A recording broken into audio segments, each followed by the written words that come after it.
ကဲစမီတန်ကဝိတ်တန်းဝင်မဲ့ပိုးရတာမပြတ်ခဲ့ဘူးဗျကြော်ရတာဝိတ်တန်းဝင်တယ်စမီတန်က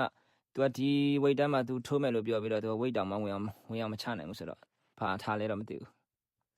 အမှန်တကယ်ဆိုတော့ပိုးရပြည့်ရမှာဒါကို flying weight ကတတ်မှတ်ဝိတ်135ပေါင်တန်းမှာလိမ့်နေကြ136.2ပေါင်တောင်ရှိတယ်ဗျကြော်ရတာ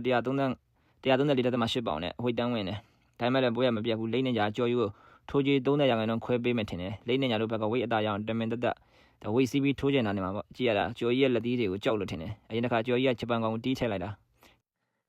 ပိုးရတော့ဝိတ်ကလည်းညီတော့ကြော်ကြီးကအပြတ်သက်ကိုတီးထုတ်လိုက်တာဒီလက်စတွေကိုကြောက်သွားတာထင်တယ်ကြည့်ရတာတော့စမီတန်သူ့ရဲ့ခန္ဓာကိုသူ့ပလာကြီးမှာအာမနာဘူးဗျာကြော်ကြီးကိုဝိတ်အသားစီးနဲ့ထိုးမယ်ဆိုတာကြီးကတော့တိတ်တော့ယောက်ျားမဆန်ဘူးထင်တယ်ကဲဘယ်လိုပဲဖြစ်ပွဲမပြတ်တာကိုပဲကျေးဇူးတင်ရမယ်ပွဲမပြတ်တော့ကျွန်တော်တို့